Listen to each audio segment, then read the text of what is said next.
पिछले दिनों हमने कुछ पापों के विषय में बातचीत की। ऐसे पाप जो हमारी दिनचर्या में सामान्य बन जाते हैं और हमको एहसास ही नहीं होता कि ये कितने घातक होते हैं हमारे शरीर के लिए, हमारी आत्मा के लिए, हमारे संबंधों के लिए, हमारे परिवार के लिए और यहाँ तक कि हमारे अनंत जीवन के लिए। इसी श्रृंखला में आज हम एक और घातक पाप की चर्चा करेंगे। निर्गमन की पुस्तक के 20वें अध्याय की 17वीं आयत में इसका वर्णन है। मूसा की अगुवाई में इस्राएली मिस्र की बंधुआई से निकल आए हैं और वो सीनै पर्वत के निकट हैं और सीनै पर्वत पर मूसा को परमेश्वर का दर्शन होता है और परमेश्वर उसको कुछ विशिष्ट आज्ञाएं देता है। वो आज्ञाएं जो उसे इस्राएलियों को सिखाना है, मूसा के ऊपर बड़ी जिम्मेदारी है। ये गंभीर बातें हैं। इसी संदर्भ में लालच की बात परमेश्वर मूसा से कहता है।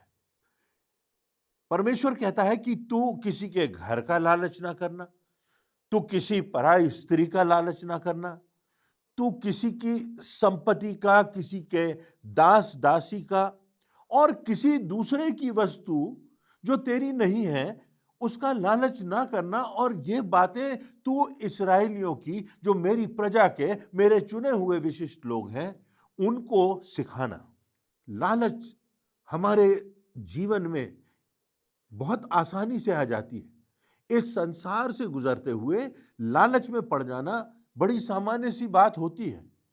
ऐसे लोग जो अपने आप को परमेश्वर की निकटता में समझते हैं, वो भी लालच के पाप में गिर जाते हैं।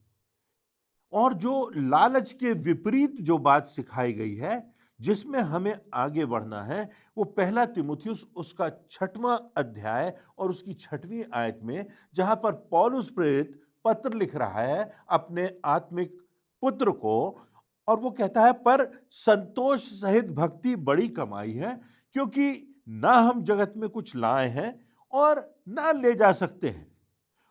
और तब वो कहता है कि इस बात से भटक कर जिन लोगों ने लालच की, जो परमेश्वर के रास्ते से विमुख हो गए, जिन्होंने असंतोष को बढ़ने दिया, उन्होंने अपने विश्वास के मार्ग से वो विमुख हो गए।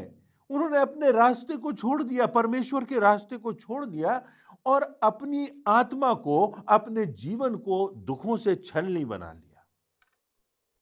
तो लालच ना करना एक प्रमुख आज्ञा है, परमेश्वर का प्रमुख संदेश है जो मूसा को मिलता है, और आज हम सबों को भी परमेश्वर यही संदेश दे रहा है। और इस संबंध में हम देखेंगे कि लालच क्या है, उससे कौन सी बुराइयां पैदा होती हैं, और अंत में जो प्रभु यीशु मसीह का समाचार है, जो शुभ समाचार है, जो सुसमाचार है, जो अच्छा समाचार है, कि हम इससे कैसे बच सकते हैं और अपने जीवन में और अपनी आत्मा को हम किस प्रकार इससे बचा सकते हैं। लालच के कारण लोग चोरी करते हैं, डकैती करते हैं, झूठ बोलते हैं, यहां तक कि हत्या भी कर देते हैं। बहुत से उदाहरण हमारे सामने आज भी आते हैं, बहुत से उदाहरण बाइबल में भी मिलते हैं, इतिहास के पन्नों में पाए जाते हैं कि किस प्रकार लालच व्यक्ति को स्वार्थी बना देता है। लालच का पाप व्यक्ति को आत्म केंद्रित कर देता है, व्यक्ति को सीमित कर देता है। बस जो कुछ है हमारा है, हमारे लिए है, हमारे भले के लिए है, जो हमारी खुशी है, जो हमें शारीरिक सुख देती है, बस जो कुछ है यही है। और इसी स्वार्थ की सीमा में हमें लालच कैद कर देता है। जो व्यक्ति लालच से भर जाता है, स्वार्थ से भर जाता है, उसके जीवन का सारा कार्य, सारा प्रयास, सारा चिंतन, उसके जीवन का सारा समय, उसकी सारी शक्ति, उसकी सारी योग्यताएं सिर्फ स्वयं के हित तक सीमित हो जाती हैं। यह एक बहुत बड़ी समस्या है। और यदि हम अपने हृदय को देखें तो हम सब इस समस्या से कहीं ना कहीं, किसी ना किसी रूप में प्रभावित हुए हैं। आज जो संसार है उसमें लालच की जो समस्या है वो बहुत गंभीर है। लालच ना करना, ये जो आज्ञा है, ये सब आज्ञाओं से इस बात में भिन्न है क्योंकि यह मनुष्य के हृदय की, जिससे कि मनुष्य का जीवन संचालित होता है, जिससे मनुष्य के क्रियाकलाप संचालित होते हैं, जिससे मनुष्य का व्यवहार प्रभावित होता है, आदेश दिया गया है, हमको आज्ञाएं दी गई हैं कि खून ना करना, व्यभिचार ना करना, चोरी ना करना, झूठी साक्षी ना देना, किसी अन्य की सृष्टिकर्ता के अलावा उपासना ना करना। परंतु जो अंतिम आज्ञा है वो मनुष्य की हृदय की स्थिति से संबंधित है, लालच ना करना। यहां हमें यह समझना है कि किसी व्यक्ति के जीवन में कोई उद्देश्य होता है, कोई मंजिल होती है, आगे बढ़ने की इच्छा होती है, कुछ स्वप्न होते हैं जिन्हें व्यक्ति साकार करना चाहता है, कोई अच्छी बातों के लिए जो परमेश्वर की दृष्टि में उचित है उन्हें प्राप्त करने के लिए व्यक्ति अग्रसर होता है, और उसके लिए अगर व्यक्ति परिश्रम करता है, प्रयास करता है और उसका फल पाता है, परमेश्वर की आशीषें पाता है, तो ये अच्छी बात है। केवल अगर हम अपने स्वार्थ के लिए ये वस्तुएं प्राप्त करना चाहते हैं तो वहां लालच है। जहां हम दूसरों के बढ़त को देखकर, दूसरों के विकास को देखकर, दूसरों की आशीषों को देखकर यदि हमको जलन हो जाती है और गलत तरीकों से हम उन वस्तुओं को प्राप्त करना चाहते हैं जो दूसरों के पास है, हमारी नहीं है, यहां तक कि हम भ्रष्टाचार में लिप्त हो जाते हैं और अनैतिकता से धन पाना चाहते हैं, तो वो सब लालच की परिधि के अंतर्गत आता है। तो पहली बात यहां पर जो लिखी हुई है वो ये कि तू किसी के घर का लालच ना करना। निर्गमन 20:17 में ये प्रथम बात है। जब हम देखते हैं कि किसी का घर हमसे बड़ा है, हमसे बेहतर है, उसका जो रहने का स्तर है वो हमसे ज्यादा बड़ा है, उच्च है, आकर्षक है, तो हमारी क्या प्रतिक्रिया होती है? क्या हमें खुशी होती है या हमें दुख होता है? हम आनंदित होते हैं या हमें जलन होती है? हमारे संबंध उस व्यक्ति से क्या टूटने लगते हैं? क्या उसको देखकर हमारे हृदय में दुर्भावना पैदा होती है और हम शैतान का औजार बन जाते हैं, शैतान को अवसर देते हैं, यहां तक कि शैतान हम में समा जाता है, जैसे यहूदा का वर्णन है। जब यहूदा के सामने यह बात थी कि वो 30 चांदी के सिक्कों में उसकी मृत्यु के रास्ते पर उसके दुश्मनों को अग्रसर कर दे, तो वो 30 चांदी के सिक्कों का लालच करता है और तब वह वचन में लिखा है कि शैतान उसमें समा गया। तो लालच एक रास्ता बन जाता है, एक माध्यम बन जाता है, एक जरिया बन जाता है कि लालच के माध्यम से शैतान हम में समा जाता है। और कभी कभी हम सोचते नहीं, उतनी गंभीर बात है लालच। फिर दूसरी बात जो लिखी हुई है कि किसी की स्त्री का लालच ना करना, ये बहुत प्रमुख बात है क्योंकि इससे व्यभिचार होता है, इससे संबंध टूटते हैं, इससे परमेश्वर का क्रोध भड़कता है। दाऊद का उदाहरण हमको मिलता है। दाऊद इतना बुद्धिमान, इतना संपन्न, इतना आशीषित, परमेश्वर का प्रमुख व्यक्ति, परमेश्वर के द्वारा उसका विशिष्ट उपयोग किया जाता है, और लिखा हुआ है कि जब उसने एक स्त्री को देखा और उस पर गलत नजर डाली तो क्या हुआ? व्यभिचार हुआ, परिवार बर्बाद हुआ, सहकर्मी के साथ धोखा हुआ, झूठ बोला गया, हत्या का भागी हो गया दाऊद, उसके हाथ खून से रंग गए। इस सब की जड़ में क्या बात थी?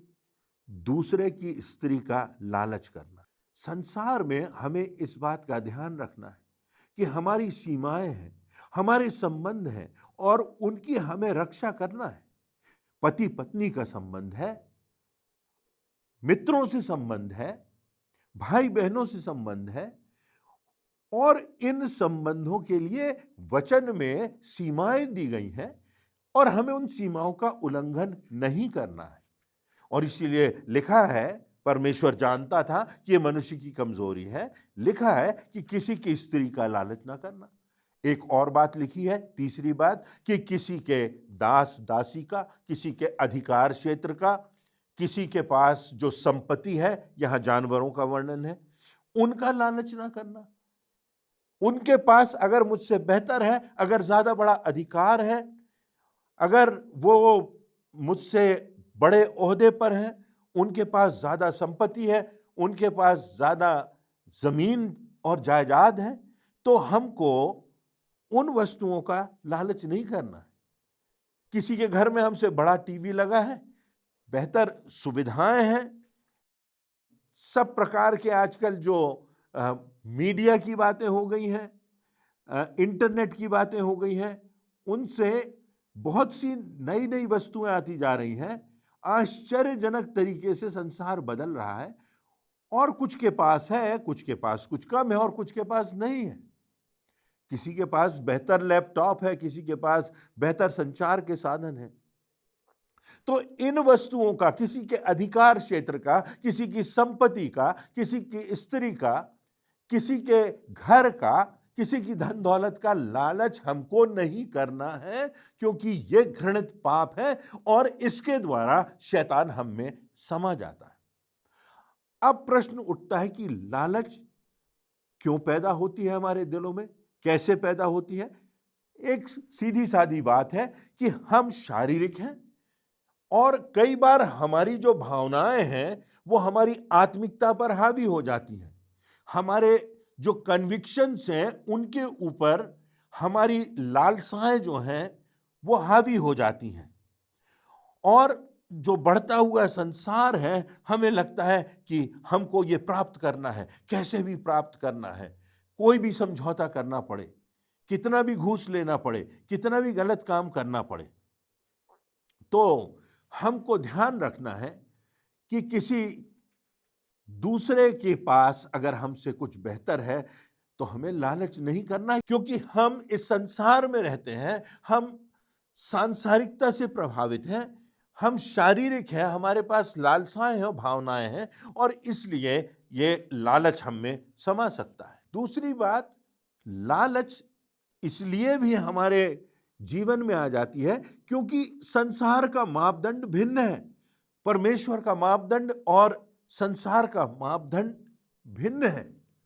आज लोग संसार में सांसारिक वस्तुओं को पहले देखते हैं, चरित्र को बाद में देखते हैं। इस व्यक्ति के पास अगर ज्यादा जमीन है तो वो बड़ा व्यक्ति है, इसके पास ज्यादा बैंक बैलेंस है, इसके पास ज्यादा वाहन है, ये हमसे बेहतरी से रह रहा है, तो ये बड़ा आदमी है, हम छोटे आदमी हैं। किसी के घर की ऊंचाई देखी जाती है, परंतु किसी के चरित्र की शुद्धता और पवित्रता नहीं देखी जाती। आज ज्ञान से, परमेश्वर के वचन से ज्यादा जमीन और जायदाद की मात्रा देखी जाती है। आज आत्मिकता से ज्यादा बैंक बैलेंस लोगों की दृष्टि में प्रमुख है। जब विवाह की बात आती है, लड़का ढूंढने जाते हैं तो कहते हैं कि अरे हम तो देख कर क्या है उनके परिवार को, उनका तो बड़ा भारी घर है, उनके पास तो इतनी एकड़ जमीन है, उनका जो बेटा है उसकी तो इतनी कमाई है, उनके पास तो बहुत संपत्ति है, तो सुख है, ये हम मान लेते हैं। लड़की बड़ी सुखी रहेगी, जिस भी वस्तु की उसको आवश्यकता होगी वो प्राप्त कर लेगी, क्योंकि दूसरे पक्ष में लड़के के पास बहुत सारा धन है, बहुत सी प्रॉपर्टी है। ये हम देखते हैं, पर हमारा ध्यान चरित्र पर, कलीसिया से उनके संबंध पर, परमेश्वर के साथ उनके व्यक्तिगत संबंध पर, प्रभु यीशु मसीह के समान आचरण पर, आत्मा के फल पर, इन पर हमारा ध्यान नहीं जाता। तीसरी बात, आजकल विज्ञापनों का जमाना है। टेलीविजन पर बच्चे विज्ञापन देख रहे हैं, उनका असर दिमाग पर पड़ता है। इसीलिए एक एक सेकंड के विज्ञापन का बहुत बहुत पैसा कंपनीज देती हैं, क्योंकि विज्ञापनों का सीधा प्रभाव दिमाग पर पड़ता है। बच्चे देखते हैं किसी वस्तु का, किसी खिलौने का विज्ञापन, और उनको उसी कंपनी का वही खिलौना चाहिए, वही चमकीली रंगीली लाइट चाहिए, वही नए-नए जो चरित्र आते जा रहे हैं, जो कॉमिक्स आती जा रही हैं, जो खिलौनों के जो चरित्र आ रहे हैं, जो नए-नए नाम आ रहे हैं, उनकी जिंदगी पर, उनके दिमाग पर असर डालते हैं। और इन विज्ञापनों से निश्चित रूप से लोगों की, कंपनीज की कमाई बढ़ती है और इसका असर होता है। अब हम कैसे पहचानेंगे कि किसी व्यक्ति में लालच है? हमको जजमेंटल नहीं होना है, हमको किसी का मूल्यांकन नहीं करना है, परंतु हमें बचना है, हमें अपने हृदय की रक्षा करना है। जो बात है वो ये कि अक्सर व्यक्ति के हृदय में अगर असंतोष भरा हुआ है, हर बात के लिए व्यक्ति कंप्लेन कर रहा है, अरे हमारे पास ये नहीं है, अरे काश हमारे पास ये होता, अरे देखो उसके पास ऐसा है, अरे तुम भी डॉक्टर हो, वो भी डॉक्टर है, उसने तो इतना बड़ा अस्पताल बना लिया, तुम तो छोटी सी कमाई कर रहे हो।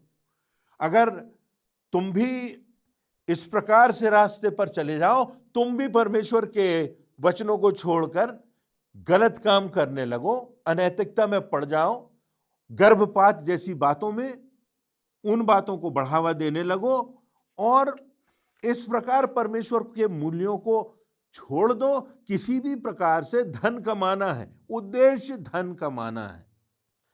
और इसीलिए हमारे हृदय में, क्योंकि हमें लगता है हम और प्राप्त करें और प्राप्त करें और प्राप्त करें, सभोपदेशक उसका 5वां अध्याय और उसकी 10वीं आयत में राजा सुलेमान लिखता है, जो रुपये से प्रीति रखता है वो रुपये से कभी तृप्त ना होगा, और जो बहुत धन से प्रीति रखता है लाभ से ये भी व्यर्थ है। रुपये से प्रीति रखने वाला रुपये से तृप्त ना होगा, धन से प्रीति रखने वाला लाभ से तृप्त ना होगा। तृप्ति तो तब मिलेगी जब प्रभु यीशु मसीह का निवास हमारे हृदय में होगा, जब उसकी शांति हमारे हृदय में होगी, जब उसका व्यक्तिगत संबंध हमसे होगा, जब हम उसके रास्ते पर चलेंगे, जब हम सच्चाई से, ईमानदारी से, खराई से, परिश्रम से कमाई अपनी प्राप्त करेंगे और परमेश्वर के कामों के लिए उसमें से कम 10वांश देंगे। लालच से हमारे संबंध टूट जाते हैं। बाइबल में पहला राजा उसके 21वें अध्याय में वर्णन है आहाब राजा का, जिसने नाबोद की दाख की बारी को खरीदना चाहा और नाबोद ने बेचने से इनकार कर दिया। आहाब राजा अप्रसन्न हो गया, डिप्रेशन में चला गया, लेट गया, भोजन करना बंद कर दिया। रानी परेशान हो गई और रानी इजबेल जो क्रूर थी, उसने उस नाबोद को, जिसने अपनी भूमि देने से इनकार किया था, उसकी हत्या करा दी। लालच संबंधों को ही नहीं तोड़ता, परंतु जलन, घृणा और यहां तक कि हत्या के पाप तक व्यक्ति को अग्रसर कर सकता है। इसलिए हमको ध्यान रखना है। कितनी बार हम देखते हैं भाइयों भाइयों में बातचीत नहीं होती, क्यों? पिता की मृत्यु हो गई, प्रॉपर्टी का झगड़ा चल रहा है, संबंध टूट गए हैं, बातचीत बंद हो गई है, कचहरी में खड़े हैं, विवाद चल रहा है। इस प्रकार की बातें क्या हमारी मसीहत की गवाही बन सकती है? क्या इस प्रकार की बातों में जीते हुए हम प्रभु यीशु मसीह के अनुयायी अपने को समझ सकते हैं? या बैठकर प्रेम से, विनम्रता से, प्रार्थना से एक दूसरे का हित चाहते हुए हम रास्ता निकालें प्रार्थना के द्वारा, परमेश्वर के वचन की सामर्थ्य से, हमारे जो परिपक्व आत्मिक अगुए हैं उनकी सलाह से। वर्षों की दोस्ती टूट जाती है, किसके लिए? पद पाने के लिए। हम देखते हैं ये बात राजनीति में, पार्टियां टूट जाती हैं, क्यों? कुछ मिल जाएगा, कोई बड़ा पद मिल जाएगा, कोई गद्दी मिल जाएगी। भाई भाई, मित्र मित्र दुश्मन हो जाते हैं संपत्ति की लालच में, पद के लालच में, यहां तक कि कलीसियाएं भी टूट जाती हैं। ये बहुत दुखद बात है। अब प्रश्न ये उठता है कि हमको लालच से कैसे बचना है। लूका 12:15 में लिखा हुआ है, और उसने कहा चौकस रहो, हर प्रकार के लोभ से अपने को बचाए रखो, क्योंकि किसी का जीवन उसकी संपत्ति की बहुतायत से नहीं होता। इस संबंध में बहुत संक्षिप्त में इस संदेश के तीसरे और अंतिम भाग में हम 3 बातों को देखेंगे। पहली बात, परमेश्वर का वचन हमको बताता है हमें अपनी आंखें खोलना है, आत्मिकता की दृष्टि से देखना है। हम देखें कि परमेश्वर ने हमें कितना दिया है, परमेश्वर ने हमें जिंदगी दी है, परमेश्वर ने हमें कितना आशीषित किया है। क्यों हम दूसरों से अपनी तुलना करें? परमेश्वर ने जो हमें दिया है, परमेश्वर ने जो हमें उद्धार दिया है, अपने पुत्र प्रभु यीशु मसीह का लोहू बहा के हमारे पापों को क्षमा किया है, अनंत जीवन दिया है। क्या प्रभु यीशु मसीह के लोहू पर हम कोई प्राइस टैग लगा सकते हैं? उसकी कीमत आंक सकते हैं? वो अमूल्य है, वो बहुमूल्य है कि प्रभु यीशु मसीह ने मेरे और आपके लिए अपना लोहू बहा दिया, अपना सब कुछ निछावर कर दिया, अपनी जान दे दी, ताकि वो हमारे पापों की क्षमा के लिए बलिदान हो जाए। जो निष्कलंक था, जो निष्पाप था, जो परमेश्वर का सह अस्तित्व था, वो हमें क्षमा देने के लिए मारा गया और बाद में हम पाते हैं कि मृत्यु पर विजय प्राप्त की कि सारी मानव जाति के लिए वो अनंत जीवन का द्वार खोले। तो हमें अपनी आत्मिक आंखों को खोलना है, तो हमारे हृदय से धन्यवाद निकलेगा।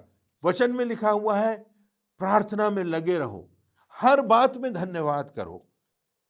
फिलिपियों 4:11 में पौलुस कहता है, यह नहीं कि मैं अपनी घटी के कारण यह कहता हूं, क्योंकि मैंने यह सीखा है कि मैं जिस दशा में हूं उसमें संतोष करूं।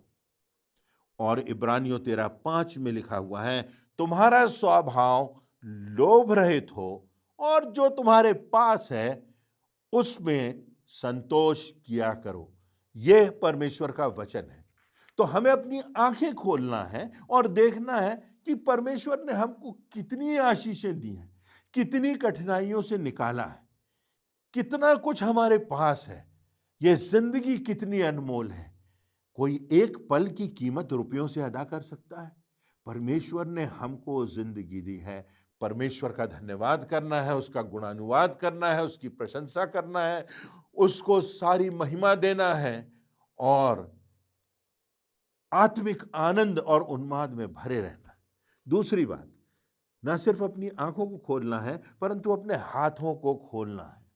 पुराने नियम में यह आज्ञा थी कि हमें अपनी कमाई का 10% देना है, परंतु नए नियम में प्रभु यीशु मसीह ने जब अपना सब कुछ दे दिया हमारे लिए, तो 10% देने की बात तो एक प्रारंभ हो सकती है, परंतु अधिक से अधिक हमको देना है। कितने ऐसे लोग हैं, कितने ऐसे व्यापार करने वाले लोग हैं, कितने बिजनेसमैन हैं, कितने मेरे टीचर्स रहे, मेरे गुरु रहे, जिन्होंने शिक्षा दी जो 50% तक, 80% तक। मैं एक अपने प्रोफेसर को जानता हूं जो अपनी कमाई का 90% देते थे परमेश्वर के कार्य के लिए और 10% में अपनी जीविका चलाते थे। तो अपने हाथों को खोलना है, परमेश्वर को धन्यवाद देना है, परमेश्वर के प्रेम के लिए, उसके द्वारा दी गई आशीषों के लिए धन्यवाद देना है और अपनी कमाई का, अपने समय का, अपनी योग्यता का हमको परमेश्वर को देना है, परमेश्वर के राज्य के लिए लगाना है। जब दान में हम बढ़ेंगे तो लोभ में हम घटेंगे, जब सांसारिकता में हम घटेंगे तो आत्मिकता में हम बढ़ेंगे। और तीसरी और अंतिम बात वो ये कि हमें अपने हृदय को खोलना है, अपने हृदय से सब प्रकार के वैरभाव को, सब प्रकार के घमंड को, सब प्रकार की तुलना की बातों को निकालना है, सब प्रकार की कठोरता को दूर करना है और प्रभु यीशु मसीह को प्रथम स्थान देना है। तब उसकी शांति और उसका आनंद और अनंत जीवन हमको प्राप्त होगा, जो हमसे कोई ले नहीं सकता, चाहे हमारे प्राण भी चले जाएं। पहला तीमुथियुस उसका 6वां अध्याय और उसकी 17वीं और 18वीं आयतों में पौलुस तीमुथियुस से कहता है, संसार के धनवानों को आज्ञा दे कि वे अभिमानी ना हों, वे लालची ना हों और चंचल धन पर आशा ना रखें, परंतु परमेश्वर पर जो हमारे सुख के लिए सब कुछ बहुतायत से देता है, भलाई करें और भले कामों में धनी बने और दूसरों के लिए उदार होने में और तत्परता से सहयोग करने के लिए आगे बढ़े। कितनी प्रमुख बात यहां पर लिखी हुई है। रोमियो 12:8 में लिखा है, दान देने वाला उदारता से दे, खुशी से दे, आनंद से दे। परमेश्वर किसी का ऋणी नहीं होता। जो कुछ हम देते हैं परमेश्वर कहीं ज्यादा हमको लौटा देता है, पर वो हमको तब दिखाई देगा जब हम अपनी आंखों को खोलेंगे, परमेश्वर की ओर लगाएंगे, प्रभु यीशु मसीह के क्रूस की ओर लगाएंगे कि कितना कुछ परमेश्वर ने हमको दिया है। अपना जीवन भी प्रभु यीशु मसीह ने हमारे खातिर बलिदान कर दिया। तब हम अपने हाथों को खोलेंगे, तब हम अपने हृदय को खोलेंगे और हमारे जीवन से आशीषों का सोता बहेगा। तब हम लालच के पाप से तो दूर होंगे और दूसरों के लिए आशीष का कारण बनेंगे और परमेश्वर की अद्भुत, अनंत, असीमित आशीषों का अनुभव अपनी जिंदगी में कर सकेंगे। परमेश्वर इन वचनों से हम सबों को आशीष दे।